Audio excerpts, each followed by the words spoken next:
اللهم لك الحمد ولك الشكر اللهم لا أحصي ثناء عليك أنت كما أثنيت على نفسك أما بعد فأعوذ بالله من الشيطان الرجيم بسم الله الرحمن الرحيم من عمل صالحا من ذكر أو أنثى وهو مؤمن فلنحيينه حياة طيبة ولنجزينهم أجرهم بأحسن ما كانوا يعملون صدق الله آمنت بالله আল্লাহ পাকের শুকর মেহেরবানি এবং দয়া তিনি আমাদেরকে হাজারো কাজ থাকা সত্ত্বেও সব থেকে মুক্ত করে অল্প সময়ের জন্য এখানে আসার এবং তালিমের হালকায় বসার তৌফিক দিয়েছেন। সেজন্য আল্লাহ পাকের শুকর আদায় করি আলহামদুলিল্লাহ। হয়তো কেউ কেউ আগে পৌঁছে গেছিলেন, বিশেষ প্রয়োজনে আবার চলে গেছেন, হয়তো কেউ আসবেন।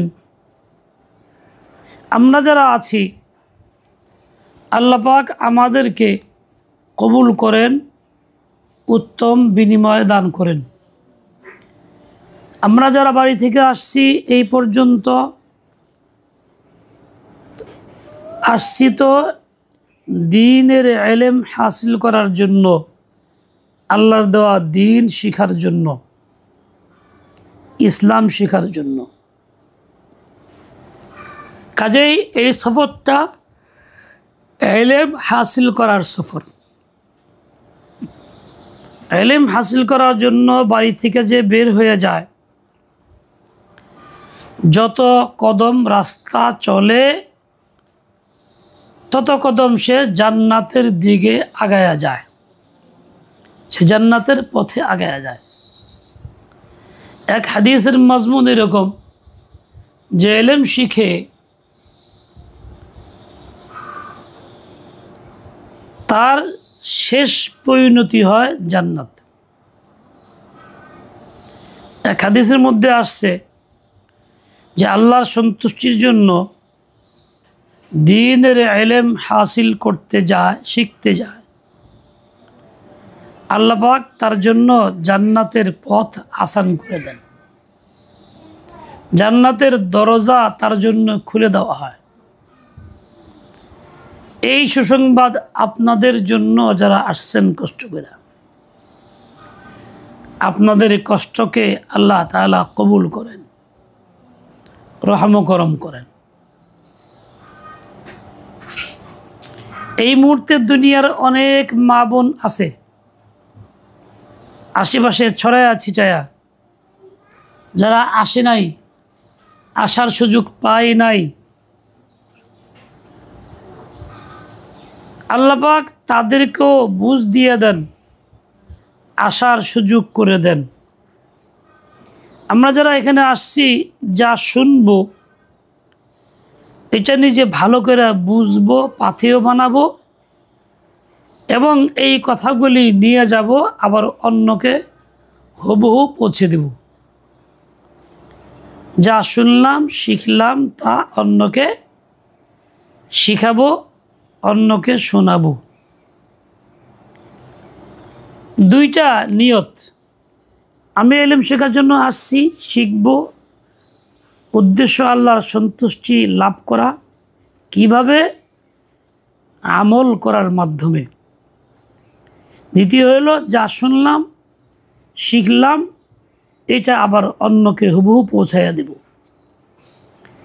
অন্য যখন আমার এই কথাগুলি শুই না সহি কথা আমল করবে, তার আমলের সমপরিমাণ সব আমি একাই পাইতে থাকব, অথচ তার আমলের মধ্যে কোনো কমতি হবে না, তার সওয়াবের মধ্যেও কোনো কমতি হবে না।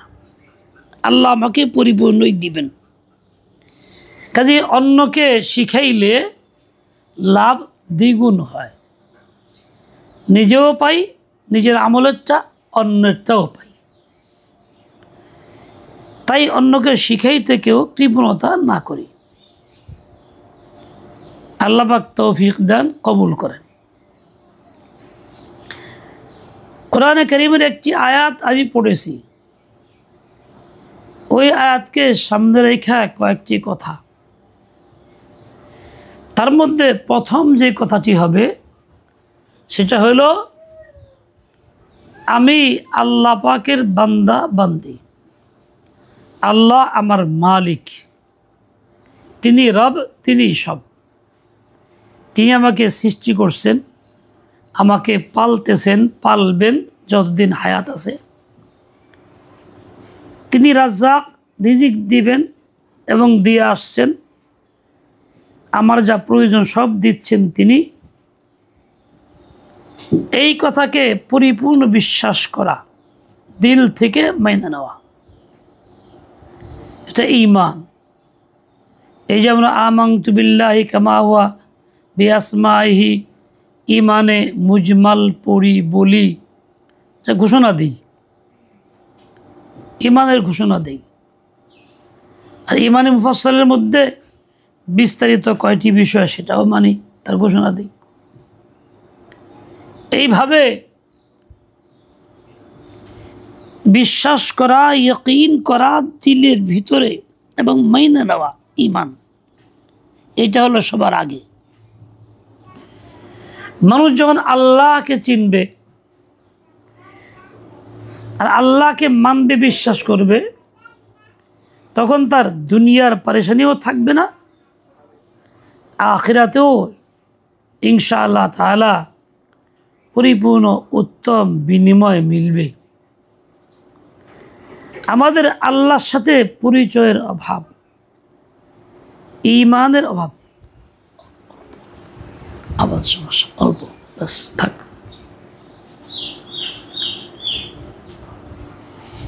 আর ঈমানের অভাবের কারণে আমি আল্লাহর কাছে যথাযথ কইতে পারি না, চাইতে পারি না। সন্তান যদি পিতাকে চিনতে পারে, তার কাছে আবেদন করতে পারে, যে কোনো কথা বলে ফেলে, অসম্ভবটাও বলে ফেলে। আর যে সন্তান পিতাকে চিনেই না, সে কি করে বলে?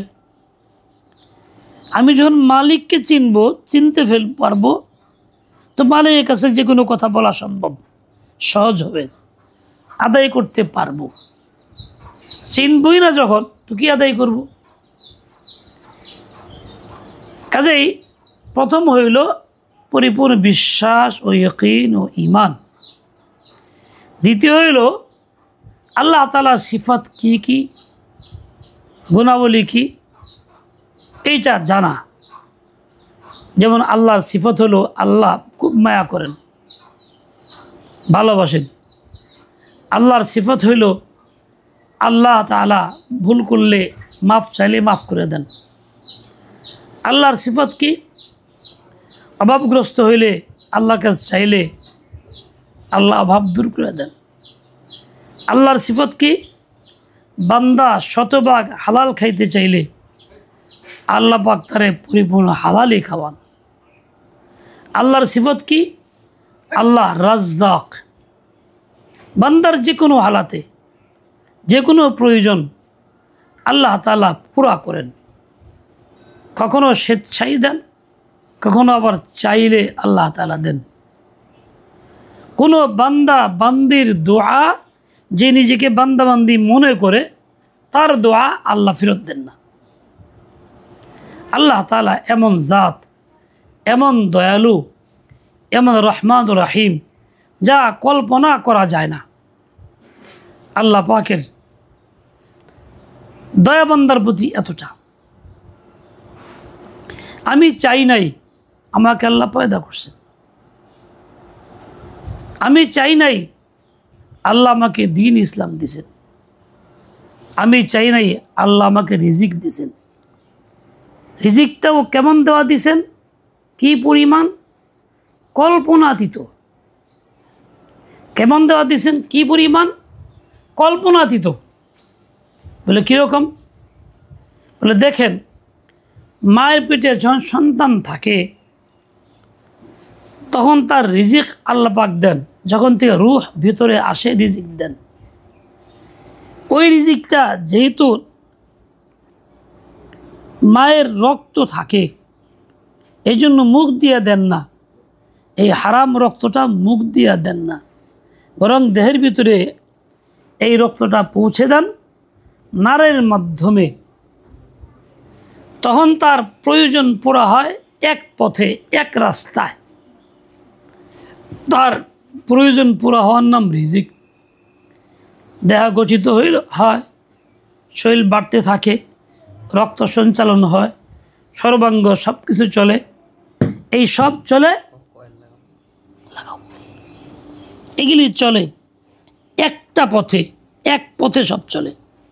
তাহলে তার রিজিকের দরজা থাকে মায়ের পেটে একটা। যখন সে দুনিয়াতে আসে, আসা মাত্রই তার রিজিকের দরজা খোলে দুইটা। প্রত্যেক সন্তানের জন্য মায়ের বুকে দুইটা স্তনে দুধ আল্লাহ পূর্ণ করে দেন। এক সন্তান কারণে একটা স্তন দেন না, দুইটা স্তনে দেন, দুধ দুইটার মধ্যেই থাকে। যখন সে একেবারে অসহায়, নিজে চলতে পারে না, বুঝে না, খাইতে পারে না, কান্নাকাটি যার হাতিয়ার, একমাত্র ব্যবস্থা, তখন তো তার দুইটা দরজা খোলা রিজিকের, দুই পথে রিজিক আসে। একেবারে অবলা, সুদবোধ নাই, আল্লাহ তাকে ফেলে দিচ্ছেন না, আল্লাহ দয়া তাকে রিজিক দিতেছেন। আবার যখন সে একটু বড় হয়, দুধ ছাড়ার বয়স হয়, অন্য সব কিছু খাইতে শিখে, আল্লাহ তখন তাকে 4 দরজা খুলে দেন রিজিকের। 4 প্রকারের জিনিস আল্লাহ তারে খাওয়ান। কল্পনাতীত। এতদিন শুধু এক প্রকারের খানা খাইছে 2 দরজায়, 2 স্তন থেকে, 4 প্রকারের খাবার মিলে। বলে কীরকম? রুটি, ভাত ইত্যাদি এই জাতীয় খাবার মিলে। ঠিক তেমনি গোশত, মাছ ইত্যাদি পুষ্টিকর এই জাতীয় খাবার মিলে। আবার পানীয়, দুধ, মধু, পানি, শরবত ইত্যাদি এই জাতীয় খাবার মিলে। আবার তার জন্য ফল ফ্রুট, বিভিন্ন রকম দেশি বিদেশি এই জাতীয় খাবার মিলে। তাহলে 4 দিক থেকে 4 প্রকারের খানা মিলে 4টা দরজা খোলা। সে ইচ্ছা করলে শুধু পানীয় খেয়েও বাঁচতে পারে, ইচ্ছা করলে শুধু গোশত মাছ খেয়েও বাঁচতে পারে, ইচ্ছা করলে ফল ফ্রুট খেয়েও বাঁচতে পারে। আল্লাহ পাক তাকে 4 প্রকৃতির খানাই দুনিয়াতে দেন। অবশ্য চায় নাই, অযোগ্য, কাজ করে খায় না, তারপরেও আল্লাহ পাক তাকে এইভাবে রিজিক দেন। আর যখন সে বান্দাবান্দি হইয়া থাকে, ঈমান নিয়া থাকে, আল্লাহ পাকের সিফাতগুলিকে ভালো করে চিনে জানে বুঝে আল্লাহর সঙ্গে সম্পর্ক রাখে, তখন তাকে আল্লাহ তাআলা এই অবস্থায় মৃত্যু দিলে মৃত্যুর পরে 8টা দরজা খুলে দেন। তাহলে বাড়তেই থাকে 8 দরজা। হাদিসের মধ্যে আসছে জান্নাতের 8 দরজা। ঈমান আমল নিয়ে যে যায় দুনিয়ার থেকে, তাকে আল্লাহ জান্নাতের 8 দরজাই খুলে দেন। তাহলে আল্লাহ কেমন রাজ্জাক, দুনিয়াতে আসার আগ থেকেই রিজিক শুরু করে দেন এবং পর্যায়ক্রমে বাড়াইতেই থাকেন। যে আল্লাহ তাআলা না চাইতেই এরকম দেন, তো চাইলে না জানি কত দিবেন এবং কত দেন। আর বাস্তব দেনও তাই, কিন্তু আমরা ওই পরিমাণ ইয়াকিন, বিশ্বাস রাখি না। আল্লাহকে ওই রকম চিনি না, জানি না, চেষ্টাও করি না। যার জন্য আমি হাইতাস করি, পরেশান হই, আমি নিতে পারি না, চাইতে পারি না। বড়কাটা মাদ্রাসায় পড়াইতাম। একদিন বিকেল, তখন তো বোর্ডিংয়ের খানা 2 বেলা খাইতে হইতো। মাদ্রাসার বোর্ডিংয়ে 3 বেলা খাবারের ব্যবস্থা ছিল না। একদিন বিকেলে আসরের পরে খুব মাথা ব্যথা করতেছে, শরীরটাও খুব খারাপ লাগতেছে। আমার খুব মনে চাইছে পেঁপে খাবো, খুব ইচ্ছা হলো পেঁপে খাওয়ার। এখন শরীরটাও ক্লান্ত, পাওয়া যায় একটু পেঁপে পাওয়া যায় একটু দূরে, বাজারে চক বাজারে গেলে। কিন্তু চিন্তা করতেছি চক বাজারে যাবো, আচ্ছা একটু করে সন্ধ্যার আগ মুহূর্তে গিয়া মাগরিব পড়বো নি, পেঁপে খেয়ে আসবো নি। এর মধ্যে একটা ছেলে কামাল নাম, ফরিদপুর বাড়ি, পেঁপে কাইটা থালের মধ্যে নিয়ে আসছে। আমার কাছে ভালো লাগলো যে পেঁপে খাইতে মনে চাইতেছে, পেঁপে পায়ে গেলাম, আলহামদুলিল্লাহ খুশি। থালের মধ্যে মেলা বলো তো পাকার মধ্যে। এই অবস্থায় আমি আবার জানতাম যে 3 ভাই, 2 ভাই ছোট, 1 ভাই বড়। তা এখন আমি বললাম যে পেঁপে কই পাইলি? ও বলতেছে পেঁপে পাইলাম, আমার বাইর থেকে 3টা পেঁপে পাঠাইছে মা। আমার ছোট 2 ভাইকে বলছি তোরা যদ্দূর পারস খাবি, বাকিটুক আমার। সেখান থেকে আমি নিয়ে আইছি। এই কথা বলতে বলতে একটু করে মুখে দিছি, এটা চাবাইছি। যখন বলছে যদ্দূর পারস তোরা খাবি, বাকিটুক আমার, এটা শুনে মাত্র সাথে সাথে ফেলাই দিছি মুখ থেকে, সিলেমসের থেকে ফেলাই দিছি। ফেলাই দিয়া কুলি করলাম যে সাই তুই কী কামটা করলে, হারাম খাওয়ান আনছিস আমার লেগে। বলে হারাম কেমনে? তোর ভাইরা এতিম, বাবার বাড়ির সম্পদ, সমান অধিকার, সে খাইতে পারুক না পারুক অধিকার সমান। কাজেই হ্যাঁ ছোটো মানুষ কম খাইছে, তুই বেশি খাইছস, বেশি লইছস, তোর জন্য এটা তো হারাম, এতিমের সম্পদ দখল করলি, তুই তো আমার খাওয়াইতেছস। ধমক দেখে দেয় দিস যা। এখানে হারামের শোভা ছিল, আর এই জন্যই সতর্কতার সাথে ফেলে দিয়ে ধমক দিয়ে খেদায় দিলাম। আর পেঁপে খাওয়া বন্ধ হইল মনে হইতেছে, আসছিল ঠিকই কিন্তু পথ সহি না। এই যে বন্ধ করলাম, একটু কোরবানি করলাম, ত্যাগ করলাম যে না খামো না, মনের বিরুদ্ধে করলাম। ফল কি হইল? কতক্ষণ পরে রুহুল আমিন নামে এক ছেলে দাওরা পড়ে ও একটা পেঁপে নিয়ে আসছে, বিরাট পেঁপে কাইটা। তো বললাম যে রুহুল আমিন তোমার সাথে কি কামালের সাথে দেখা হয়েছে? বলে না। কথা হয়েছে? বলে না। তুমি কোত্থেকে আইলা? পেঁপে আনলা কোত্থেকে? বলে হুজুর গত বৃহস্পতিবারে বাড়িতে গেছিলাম, এটা পেঁপে দিয়েছে, রাস্তা খুব বড়, এই নিয়তে কিনছিলাম যে মাদ্রাসায় যাওয়ার পরে পাকলে সব হুজুরকে দিব, আমিও খাবো, বড় পেঁপে। এই কয়েকদিন রাখলাম, আজ মঙ্গলবার, পেঁপেটা সবখানি পাকে নাই, অর্ধেকটা পাকছে, অর্ধেকটা পাকে নাই। আর মনে খালি খামাখা কইতেছে না আজকে এইটুক খাইতে হুজুরে দিইগা। এই জন্য আমি নিজে ইচ্ছে নিয়ে আসছি, আমার কেউ বলেও নাই, দেখাও হয় নাই। এই যে আমি সামান্য হারামের সন্দেহের কারণে বর্জন করলাম, এর দ্বারা কি আমার খানা বন্ধ হয়ে গেল? আমি কি মাহরুম হইলাম? তা কিন্তু না, আমার খানা ঠিকই চালু, মিলল, উত্তম পন্থায় মিলল, বেশি মিলল, নগদই বিকল্প পাইলাম। মানুষ যদি আল্লাহকে রাজ্জাক মনে করে, তাহলে সে যদি একটু ধৈর্য ধরে, কষ্ট করে, মুজাহাদা করে, সে না খেয়ে থাকে না। আল্লাহ তাকে উত্তম বিনিময়ে হালাল তরিকায় খাওয়ান, এটাই স্বাভাবিক কথা। যিনি জন্মের আগেই রিজিকের ব্যবস্থা করছেন, জন্মের মাত্র সঙ্গে সঙ্গে ডবল রাস্তা, একটু বড় হইলে 4 রাস্তা, ইমান নিয়ে চলে যেতে পারলে 8 রাস্তা করে দেন, তিনি আমাদেরকে না খাওয়ায় কেন রাখবেন? তা তো রাখবেন না, তিনি তো রাজ্জাক। কিন্তু আমরা আল্লাহর জাতের প্রতি ওইরকম ইমান ও বিশ্বাস রাখি নাই, আল্লাহর সিফাতগুলিকে ওইরকম মানি নাই, যার জন্য আমরা হয়রানি পরেশানির মধ্যে থাকি, হারামে লিপ্ত হই, কিন্তু সমাধান তো হয় না। সমাধান তখন হবে যখন আল্লাহ রাজি হবেন। আল্লাহ কি বলছেন?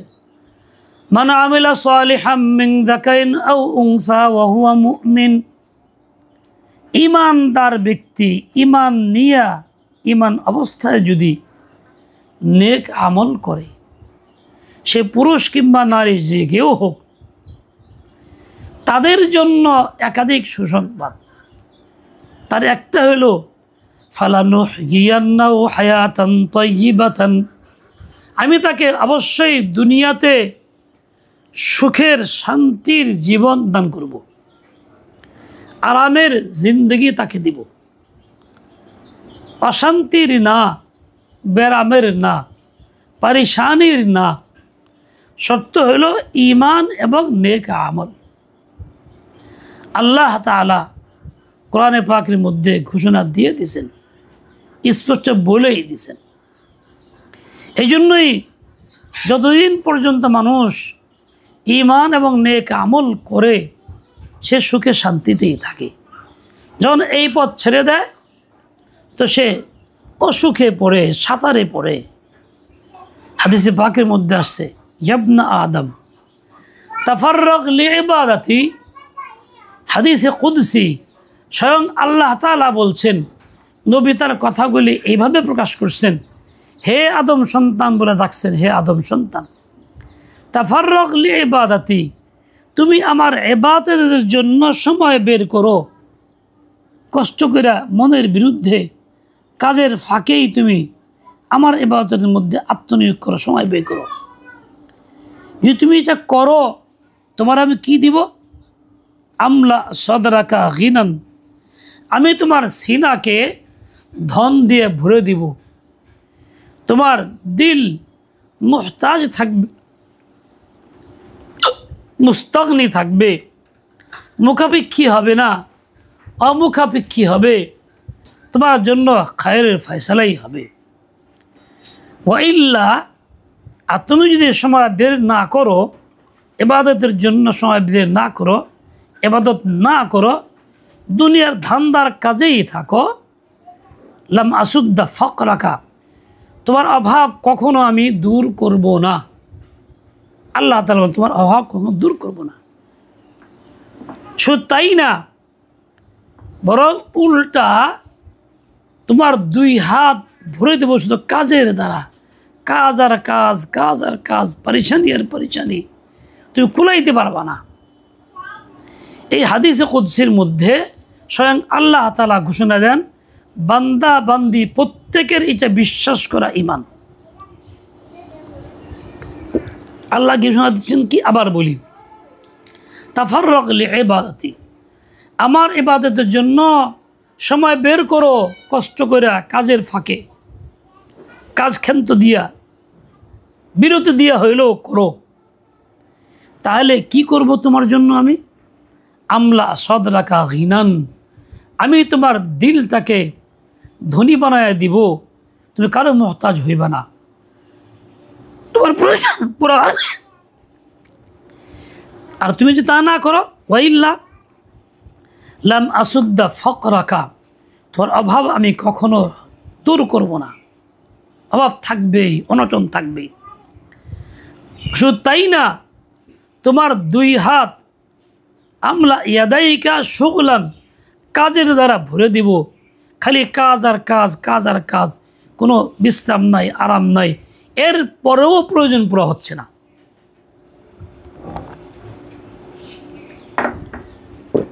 এটা হাদিসে কুদসি।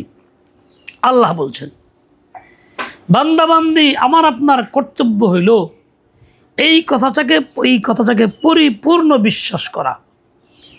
আর বিশ্বাস করার মানে হলো এটা বাস্তবে পরিণত করা, কাজ আঞ্জাম দেওয়া। কাজ আঞ্জাম দিলেই বোঝা যাবে সত্যিকারে আমি এটা বিশ্বাস করছি। আমাদের নেককার পূর্ববর্তী নেককার বান্দাবান্দিরা কীরকম করছেন, একটা ঘটনা শোনাই। হযরতে হাতেমে আসম রহমতুল্লাহ আলাই, ইনি মুহাদ্দিস ছিলেন বড়, আবেদ ছিলেন বড়, মুজাহিদ ছিলেন বড়। উনি তার এই বছরটাকে 3 ভাগে ভাগ করতেন।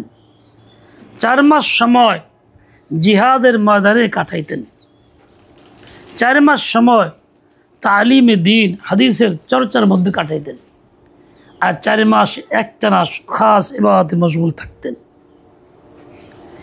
একবার জিহাদে যাইতেছেন, স্ত্রীকে বললেন, আমি তো জিহাদে যাব, তোমার তো কিছু খরচ দিতে হবে, খরচ দিতে হবে, তোমাকে কতদিনের খাবার দেব বলো। স্ত্রী একজন মহিলা আপনাদের মতো আজীব কথা বলছে, বলছে যে আমার যতদিন হায়াত আছে ততদিনের খাবার দিয়ে যান, খরচ দিয়ে যান। উনি বললেন, কি আশ্চর্য কথা, তোমার হায়াত কতদিন তা কি আমি জানি? হায়াত কি আমার হাতে? আমি কেমনে তোমার খাবার দেব? তখন তিনি স্ত্রী বললেন, আমার হায়াত যদি আপনার হাতে না থাকে, আমার রিজিকও তো আপনার হাতে না, আপনি যাবেন জানগা, রিজিক যিনি দিবেন তিনি আমাকে রিজিক দিবেন।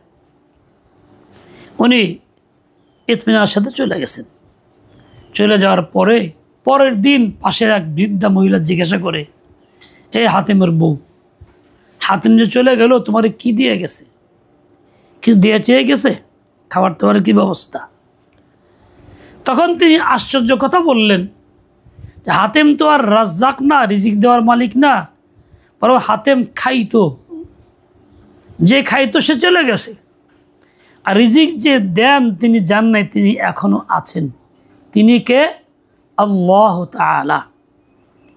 কাজে রিজিক দেওয়ার মালিক হাতিম না, রিজিক দেওয়ার মালিক তো আল্লাহ, তিনি তো আছেন। এই মহিলার কি পরিমাণ ইয়াকিন ও বিশ্বাস আল্লাহর জাতের উপরে, যে তিনি রিজিক আল্লাহ থেকেই নিচ্ছেন এবং নিবেন। এটা হলো ঈমান, ঈমানদারের বৈশিষ্ট্য। পুরুষ নারী যে কেউ হোক। কোরআনে কারীমের মধ্যে এক নারীর ঘটনা আসছে, যার নাম মারিয়াম বিনতে আলে ইমরান, আলে ইমরানের কন্যা। এই মারিয়াম আলাইহিস সালাতু ওয়াস সালামের কথা আসছে, যার সন্তান হচ্ছেন হযরতে ঈসা আলাইহিস সালাতু ওয়াস সালাম, নবী। মারিয়াম এর মা যখন গর্ভে ছিল, মারিয়াম তখন থেকে মান্নত করেছিল, ইন্নী নাযারতু লাকা মা ফি বাতনি, আল্লাহ আমার পেটে যা সন্তান আছে আমি আপনার দ্বীনের জন্য মান্নত করলাম, আপনার দ্বীনের খিদমতের জন্য দিব। তার মনে মনে ধারণা ছিল ছেলেকেই দিব, কিন্তু বাস্তবে হইল মেয়ে। মেয়ে হওয়ার পরে মা চিন্তা করলে, মান্নত তো করলাম, মেয়েকে দ্বীনের খিদমতে কেমনে দেই, বাইতুল মুকদ্দাসের জন্য কেমনে দেই, পুরুষের কাজ। তো বলে, আল্লাহ ইন্নী ওয়াদাতু উনসা, আমি তো সন্তান জন্ম দিলাম মেয়ে, তা আমি কেমনে দেব? আল্লাহ তাআলা বলছেন, ওয়ালাইসা যাকারু কাল উনসা, তুমি চিন্তা করছো ছেলে হলে দিতা, ছেলে এই মেয়ের মতো না, মানে এই মেয়েটা ছেলের চেয়ে 1000 গুণ উত্তম। কোনো মেয়ে ছেলের চেয়ে উত্তম হয়, তার মধ্যে ইনি একটা। এরকম বলেন নাই ওয়ালাইসাল উনসা কাল যাকার, মেয়ে ছেলের মতো না, বলছেন উল্টা, লাইসা যাকারু কাল উনসা, পুরুষ তো এই মেয়ের মতো নয়, তার মানে পুরুষের চেয়ে অতি উত্তম। মা নিয়ম অনুযায়ী মান্নত পুরা করলেন। হযরত জাকারিয়া আলাইহিস সালাতু ওয়াস সালাম নবী, তার খিদমত দিলেন। ইনি একটা পর্দার মধ্যে পাশে একটা খাস জায়গাতে রাখলেন, তালা চাবি ওনার হাতে, সেখানে তাকে দ্বীন ইলম শিখান বাইতুল মুকদ্দাসের খিদমতে। এই মেয়ের বয়স যখন মাত্র 13-14, কোরআনে পাকে তার ঘটনা আল্লাহ সরাসরি উল্লেখ করছেন। কোরআন আমাদের কিতাব, বিশ্বাস করি। জাকারিয়া সালাম কোথাও গেছেন, তাফসীরে লিখছেন যে 3 দিন পার হয়ে গেছে, কেউ বলছেন কম। এর মধ্যে ওনার কাছে কোনো খানা পৌঁছে নাই, কেউ আসে নাই, খানা দেয় নাই। জিম্মাদার হযরত জাকারিয়া, চাবি ওনার হাতে, উনিই দিবেন। এই যে খানা পৌঁছলো না, কম বয়সের একটা মেয়ে, 13-14 বছর, এই মেয়েটা তো তখন হাই হতাশ করার কথা, চিৎকার করার কথা, কান্নাকাটি করার কথা, বিলাপ করার কথা, ডাকাডাকি, হাই মরে গেলাম, কিন্তু না, তা মোটেই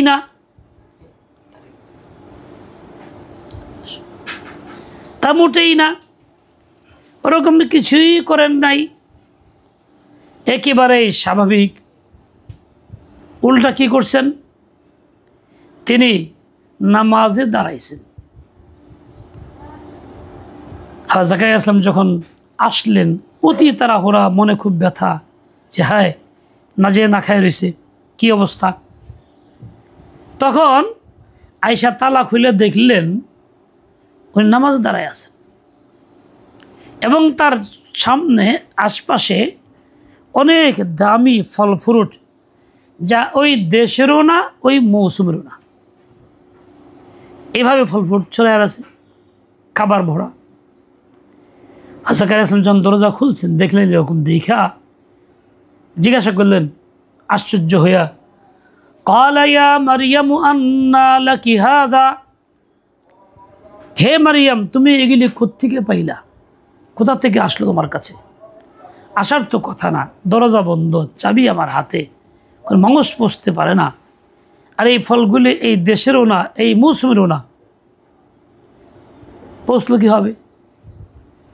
তখন তিনি যা জবাব দিলেন, ইমানদার নারীর জবাব, ক্বালাত হুয়া মিন ইনদিল্লাহ, এগুলি আসছে আল্লাহর পক্ষ থেকে, পাঠাইছেন কে? আল্লাহ তাআলা, রাজ্জাক যিনি, তিনি পাঠাইছেন। হুয়া মিন ইনদিল্লাহ, তার সাথে এই কথাও বললেন, ইন্নাল্লাহা ইয়ারযুকু মান ইয়াশাউ বিগাইরি হিসাব, আল্লাহ তাআলা যাকে চান বেহিসাব অগণিত রিজিক দান করেন। তাহলে আমরা যদি হইতাম, তাহলে আমরা হাই হতাশ, চিৎকার করতাম, মরে গেলাম, না খেয়ে মরলাম, এই রে অমুক রে তুমুক রে, আয়কে আসস। অথচ আমাদের বয়স বেশি, আর তার বয়স কম, তা সত্ত্বেও তার মধ্যে এইরকম কোনো হাই হতাশ, দুশ্চিন্তা, বিলাপ, চিৎকার কিছুই ছিল না। এই যে ইতমিনান, মনের শান্তি, এবং তার নামাজ দাঁড়ায়া আছেন, এটা হলো ইমানদার নারীর সিফত। ইমানদার পুরুষের সিফত এরকমই। তাহলে ইমান যখন এরকম থাকবে, তার রিস্কের অভাব নাই, প্রয়োজনে পড়া হবে, আয়ুতসের প্রয়োজন নাই। এর দ্বারা বোঝা গেল, কেউ যদি ইমানের তাকাজায় গুনাহ থেকে মুক্তির জন্য বদ্ধ করেও থাকে, মানুষ তাকে যদি আটকেও দেয় কথার কথা, তাহলে সে ইমানদার পুরুষ নারী কখনো এই বদ্ধ করেও না খায়া থাকবে না। আল্লাহ পাক রব্বুল আলামিন সেখানেই তাকে রিজিক পৌঁছাবেন। আল্লাহর জন্য রিজিক পৌঁছানো কোনো বিষয়ই না। মায়ের পেটে বদ্ধ জায়গায় বাচ্চার রিজিক আল্লাহ দিয়েছেন। একটা পাথরের ভিতরে কীট পতঙ্গ আল্লাহ তৈরি করেন, কোনো ছিদ্র ফাঁকা নাই, সেখানে শিব পোকার আল্লাহ খাবার দেন। কাজেই বদ্ধকর হইলেই মিলবে না এই কথা তো না, কিন্তু শর্ত হইল ইমান। আজকে আমার আপনার ইমানটা এই পরিমাণ না, যার জন্য আমি আপনি হাই হতাশ পারিশান। আর এরকম ইমানই সত্যিকারের নাজাতের ইমান। এরকম ইমান যখন হাসিল হয়, দুনিয়ার পারিশানি কাটে, আখিরাতুন নাজাত মিলে। আল্লাহ তাআলা এটাইতে বলছেন, ফালানুহইয়ান্নাহু হায়াতান তাইয়্যিবাতান, তাকে আমি দুনিয়াতে সুখের হায়াত, জীবন দান করব। ওয়ালানাজজিয়ান্নাহুম আজরাহুম বিআহসানি মা কানু ইয়ামালুন, এবং তাকে আমি দিব অবশ্যই বিনিময়, উত্তম বিনিময়, যা সে আমল করছে তার উত্তম বিনিময় আমি দিব। আমলের বিনিময় মাখলুক থেকে আসবে না, খালেক যিনি তার থেকে আসবে, বিনিময় তিনিই দিবেন। কাজেই সব কিছুর মূল হইল ইমান। এই ইমানটার ক্ষেত্রে কমজোর, দুর্বল হওয়ার কারণে যত সব সমস্যা আমাদের জীবনে। আজকে আমরা দুনিয়াতে আছি, মুসলিম পরিচয়ে আল্লাহ আমাদেরকে রাখছেন, আলহামদুলিল্লাহ, খুশির বিষয়। ইমানের দাবিও করি, কিন্তু ইমানের মাপকাঠি যারা, তাদের মতো কি? নিশ্চয়ই তাদের মতো না। বলে কীরকম? ইমানের মাপকাঠি হচ্ছেন সাহাবায়ে কেরাম। আর সাহাবায়ে কেরাম অবস্থা কি ছিল? ইমান ছিল সবার আগে। ইমান রক্ষা কইরা যে কাজ করতে পারছেন তো সেটা করছেন, রিজকের যে পথ তালাশ করছেন তো করছেন। আর ইমানের সামান্য ক্ষতি হয় এমন কোনো পন্থায় রিজিক তারা হাসিল করেন নাই, গ্রহণও করেন নাই, উপেক্ষা করছেন, ফেলে দিয়েছেন, এরাজ করছেন। সাহাবায়ে কেরামের ইমান এমন ছিল। বরং উল্টা সাহাবায়ে কেরাম 2 রাকাত নামাজ পড়ছেন, আল্লাহর কাছে কান্নাকাটি করছেন, চোখের পানি ফেলছেন, দোয়া কইরা রিজকের ফয়সালা করছেন। তাদের জিন্দেগি তো এমনটা ছিল, হারাম থেকে এমন বাঁচা পাচ্ছেন, অনিচ্ছায়ও যদি কেউ জানা জানা সত্ত্বেও হারাম পেটে যাইতো, বরদাস্ত করতেন না। আবু বকর সিদ্দিক রাদিয়াল্লাহু আনহু, তার এক গোলাম ছিল। সে ইসলাম পূর্ব যুগে, ইসলামের আগে সে মন্ত্রতন্ত্র পড়তো, ঝাড়ফুঁক করত। এরকম হারাম মন্ত্র পইরা ঝাড়ফুঁক করছে এক রুগীরে, আর সেই তার বিনিময়ে দুধ দিছে হাদিয়া সামান্য। সে গোলাম এনে হয়তো আবু বকরকে দিছে। আবু বকর গোলাম দিছে যখন, তো খেয়ে ফেলছে। হ্যাঁ, গোলাম কয় কিসের দুধ? তাদের জিজ্ঞাসা করলেন না, বলে কিসের দুধ কও? বলে আমি তো হারাম তরিকায় ইসলামের পূর্বে এই কাজ করছিলাম, তার বিনিময়ে আমাকে দিছে। ইন্না লিল্লাহ, কি করা যায়? আচ্ছা, ভুল হয়ে গেছে, কিছু করার নাই, এরকম বলেন নাই। বরং তিনি ওই মুহূর্তে গলায় আঙ্গুল দিয়ে বমি করার চেষ্টা করলেন। বমি হয় না, সামান্য দুধ পেটে ভিতরে গেছে গা। পানি খেয়েছেন, পেট বেড়ে পানি খেয়ে সেটা উল্টা ওগুলো বমি করছেন, যা দুধটা পড়ে যায়। এই হারাম দুধটা যাতে গায়ে না থাকে, হজম না হয়ে যায়। কেননা হাদিসে পাকে আসছে, ওয়ালাহমুন নাবাতা মিনাস সুহতি ফান্নারু আওলা বিহি। শরীরের যে গোশত, যে রক্ত, যা কিছু বৃদ্ধি হয় হারাম খাবার থেকে, জাহান্নামী তার জন্য উত্তম স্থান, তার উত্তম ঠিকানা। কাজেই হারামটা গায়ে থাকতে না পারে বলে ক্রমে খাওয়া হয়ে গেছে, বের করে দিছে। ওমর ফারুক রাদিয়াল্লাহু খলিফায়ে সানি একই অবস্থা করছে। তাদের মতো ইমান হইলে আমাদের অবস্থা এটা হইতো, হারাম খাওয়া দূরের কথা, সন্দেহ হইলেও খাইতাম না, আর ভিতরে গেলে গা ওটা বরদাস্ত করতাম না। কিন্তু আমরা তা করি না। এর পিছনে মূল কারণ কি? ওই সাহাবাদের মতো ইমান আমাদের নেই। মাপকাঠির সঙ্গে মিলাইলে আমার ইমানটা টিকে না। বলার উদ্দেশ্য হইল এই, এতদিন জীবনের গেছে, ইমানের কমজোরি আছে, দুর্বলতা আছে, নড়বড়ে আছে। এই অবস্থায় থাকবো না, বরং মজবুত ইমান, পাক্কা ইমান হাসিল করব।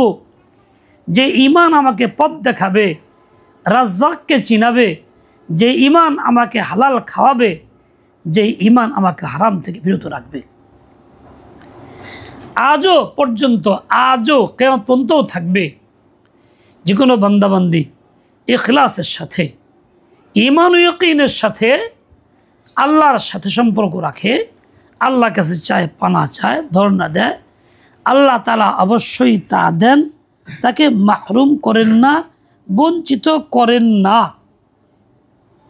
এটা আল্লাহ পাকের নিজাম। করাচিতে এক বেচারা, এক তালেবে ইলম মাদ্রাসায় ভর্তি হয়েছে। তার লজিং হয়েছে এক বাড়িতে, পয়সাওয়ালা মানুষ, সে সুদ ঘুষের লেনদেন করে হারাম ইনকাম। 3 দিন পরে জানতে পারছে ছেলেটা, এই বাড়ির মালিক তো হারাম, সুদের লেনদেন করে, হারাম ইনকাম করে, খানা খাবেন বন্ধ করে দিছে, খানা খাইতে যায় নাই। একবেলা যায় নাই, দ্বিতীয় বেলায় আসছে, যে আপনার ছাত্র তো যায় নাই। তখন সে ছেলে বলছে, মোতায়েম সব ডাকছে, তুমি যাও নাই কেন? বলছে, হুজুর আমি শুনছি উনি সুদের টাকা লেনদেন করে হারাম ইনকাম, আমি হারাম খাইতে যাব না, হারাম খাইয়া ইলম শিখতে পারবো না।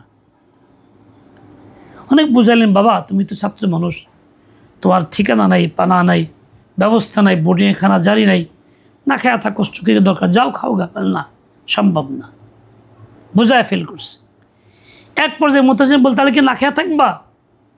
বলে হ্যাঁ, না খেয়ে থাকবো। থাকো, দেখি কয়দিন থাকতে পারো। ঠিক আছে ইনশা। এখন সে ছেলেটা যায় নাই, এই কথাটা ছড়ায় গেছে, ছেলের লজিং নাই এবং হারাম খাবার লজিংয়ে আছে বিদেশে খানা বন্ধ করছে, না খায় রয়েছে। একদিনে ছড়ায় পড়ছে কথাটা। আছে আল্লাহর কি শান, আল্লাহ তাআলা ওই দিনই শহরের বিভিন্ন জায়গা থেকে 80 জন ব্যক্তিকে আল্লাহ পাঠাইছেন। প্রত্যেকে এসে বলছে হুজুরকে, হুজুর একটা ছেলে না খায় রয়েছে, হালাল খাওয়ার আশায় হারাম বাদ দিছে, ছেলেটাকে আমার খাতে দেন, আমি তার ব্যবস্থা করি। এরকম 80 জন ব্যক্তির পক্ষ থেকে দরখাস্ত আসছে এই ছেলের ব্যবস্থা করতে। ছাড়ছে কয়টা? একটা। ছাড়ছে কয়টা? একটা। আর খুলছে কয়টা? 80টা। কয়টা খাইব? এটাই বাস্তবতা। একটু হিম্মত করতে হবে, হিম্মত ছাড়া কোনো কাজই হয় না। তাবলীগের ভাষাকে হিম্মত হলে কিম্মত হয়। এই জন্য কখনো ঘাবড়ানোর কিছু নাই, দুশ্চিন্তা করার কিছু নাই। আরেক বেচারা চাকরি করত শিপে, করাচির এক কোম্পানি, পাকিস্তানের কোম্পানি, শিপে চাকরি করত। এই জন্য চাকরি করত বেশ ভালো, 40,000 টাকা বেতনে। সে দায়ী রাখছে, তওবা করছে, হতওয়ালা শাইখের সাথে হাতে বায়াত হয়ে গেছে। তওবা করার পরে দায়ী রাখছে বলে এখন কোম্পানি তার চাকরি নেবে না, বলে দাড়ি কাটলে চাকরি হাল নাই, আমি এই দাড়িওয়ালা মানুষ চাকরি দিব না। সে বলছে আমি দাড়ি কাটবো না, চাকরি যা না থাকে না থাকবে, না খেয়ে মরবো, না খেয়ে মরবো, সমস্যা নেই, কিন্তু দাড়ি কাটবো না। দাড়ি আল্লাহর জন্য, চেহারা আল্লাহর, আল্লাহ দিছেন, আমি আল্লাহরই খুশি করব, মখলুকের কথায় দাড়ি কাটতে পারবো না। সত্যি সত্যি চাকরি বন্ধ হয়ে গেছে, চাকরি শেষ হয়ে গেছে। 1 থেকে 1.5 মাস পার হয়েছে, একটা অমুসলিম কোম্পানি তাকে তলব করছে, যে বলছে আমার কোম্পানিতে আমার চাকরি, আপনার বেতন ডবল, ওখানে ছিল 40, আমি দেবো 80,000। কেন?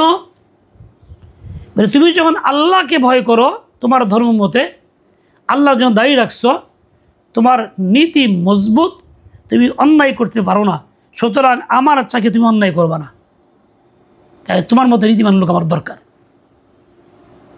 কারণ যে আল্লাহকে ভয় করে, আল্লাহর হুকুমের খেলাফ করে না, তাহলে সেই লোকটা সব জায়গায় তো এরকম করবে, তোর মতো বিশ্বস্ত লোকই আমার দরকার ছিল।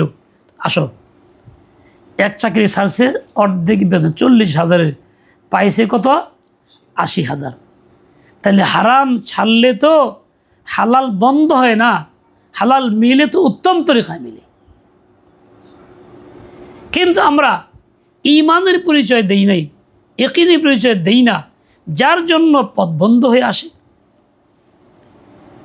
যাই হোক, আমানতু বিল্লাহ যখন বলবো, লা ইলাহা ইল্লাল্লাহ যখন বলবো, আশহাদু আল্লা ইলাহা ইল্লাল্লাহ যখন বলবো, এটাকে মনে প্রাণে বসায় নেই। আল্লাহ তাআলার শক্তি, আল্লাহর সিফাত, আল্লাহর কুদরত, আল্লাহর আজমত, আল্লাহর ভালোবাসা, আল্লাহর মুহাব্বত সব অন্তরে বসায় দিই। মনে রাখতে হবে, আল্লাহর চেয়ে ভালোবাসার মতো পৃথিবীতে কেউ নাই। আল্লাহ বান্দাকে সবচেয়ে বেশি ভালোবাসেন, কাজে বান্দার কোনো কষ্ট হোক এটা আল্লাহ চান না। এই ইয়াকিন যখন আমি করব, তো আল্লাহ আমার সাথে সেই আচরণ করবেন।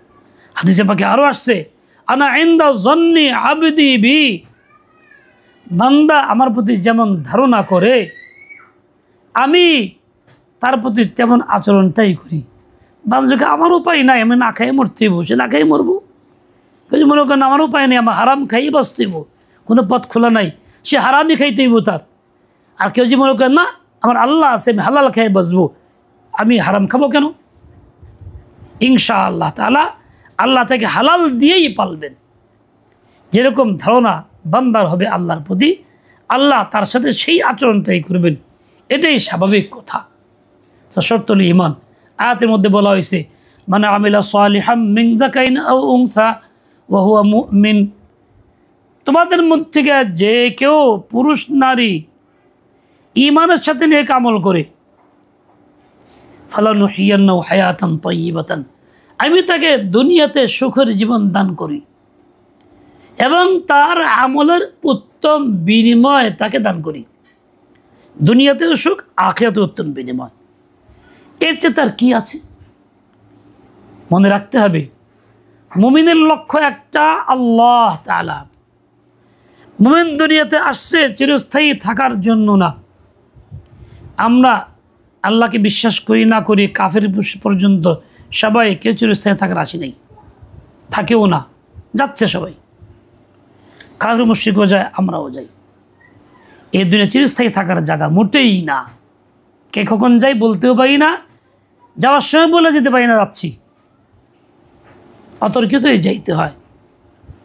খবরও থাকে না কারো, স্বামী স্ত্রী ঘুমা থাকে, একজন মরে রয়েছে, একজন জানেই না। এই ঘটনা বহুত ঘটে। আমরা ছাত্রের বাপ মারা গেছে, একসঙ্গে শুয়ে রয়েছে দুইজন স্বামী স্ত্রী, ফজরের সময় ডাক দিয়েছে যে শক্ত কাঠ হয়ে রয়েছে, টেরই পায় নাই। এটাই দুনিয়া। ঠিক তেমনি আমি এখানে চিরস্থায়ী থাকবো না, থাকার জন্য আসি নাই, যাবো এক জগতে মৃত্যুর মাধ্যমে। মৃত্যু আমার হবেই বিশ্বাস করি। যেই জগতে যাব সেখান থেকে ফিরে কখনো আসবো না। ইস দুনিয়া আছে, এই দুনিয়ার থেকে আমাকে জানা হ্যায়, যাইতে আমাকে হবেই। ফির ইস জায়গা কবি লৌট কর नहीं आना है, কখনো পুনরায় ফিরে আর আসবো না। কাজেই যেই দুনিয়া থেকে আমাকে যাইতে হবে, ফিরে আসা হবেই না। এবং দুনিয়াতে মন লাগানো বেওকুফি ছাড়া আর কি। ऐसी दुनिया से जी लगाना, এমন দুনিয়ার সাথে মন লাগানো শুধুমাত্র আহমকি, বেওকুফি, বেওকুফি, নির্বোধের কাম। শেষ কথা, তিনটা কথা খেয়াল করি। আমি দুনিয়াতে আসছি আমার ইচ্ছা স্বাধীন মতো না। আল্লাহ যখন চাইছেন পাঠাইছেন, যেই স্থানে সেই স্থানে, যেই সময়ে সেই সময়ে। এই 2025 আমি এখন কেউ যুবক, কেউ বৃদ্ধ, আর 2025 অনেক বাচ্চা দুনিয়ার জন্ম হইতেছে। আমি মক্কা মদিনার জন্ম নিয়ে নেই, বাংলাদেশে নিছি, এটা আমার ইচ্ছা না, আল্লাহর ইচ্ছা। আমি ছেলে হয়ে আসছি, মেয়ে হয়ে না, এটা আল্লাহর ইচ্ছা, আমার ইচ্ছা না। আমি অমুকের ঘরে আসছি, অমুকের ঘরে আসি না, এটা আল্লাহর ইচ্ছা, আমার ইচ্ছা না। আশাটা সম্পূর্ণ আল্লাহর ইচ্ছায়। দুনিয়ার মুখ দেখছি, মাথা পিতার উসিলে আল্লাহর ইচ্ছায় দেখছি। আবার যখন দুনিয়ার থেকে যাব, তখন আমার ইচ্ছায় না, আমার স্বাধীনতা না, আল্লাহর ইচ্ছে মতো যাব। কখন নেবেন আল্লাহ জানেন, কোন জায়গায় নেবেন তা আল্লাহ জানেন, কত বছর বয়স তাও আল্লাহ জানে, কী হালাত তাও আল্লাহ জানে, বিছনায় শুয়ে না এক্সিডেন্ট তাও জানে না, আল্লাহ জানে। যাওয়াটা আমার নিয়ন্ত্রণে না, আমার ইচ্ছাধীন না, আল্লাহর ইচ্ছাধীন। আশা আমার ইচ্ছাধীন না, আল্লাহর ইচ্ছাধীন। মাঝখানে যেই কয়টা দিন কাটাইতেছি, দুনিয়াতে থাকতেছি, এই কয়টা দিন কেমনে কাটাবো আমার ইচ্ছা মতো না আল্লাহর ইচ্ছা মতো, আমার মর্জিতে না আল্লাহর মর্জিতে। বলে মুমিন যে হবে সে আল্লাহর মর্জি মতো কাটাবে, আর কাফের ইচ্ছা নিজের ইচ্ছা মতো কাটাবে। এই জন্য কাফের খায়, কামায়, খামায়, ঘুমায়, পেশাব পায়খানা করে, এই তার কাম। আর মুমিন কামাই করে, খায়, ঘুমায়ও প্রয়োজনে, পেশাব খানায় শেষ করে না, বরং সে মালিককে চিনে, মালিকের হুকুম মতো 24 ঘন্টা কাটায়। দুনিয়াতে থাকা অবস্থায় যে কেউ পুরুষ নারী নিজের ইচ্ছা বাদ দিয়া, নিজের মন চাহি জীবন বাদ দিয়া আল্লাহর মর্জি মতো চলবে, রসুলের তরিকায় চলবে, সেই ওই জগতেই পরিপূর্ণ কামিয়াব হবে।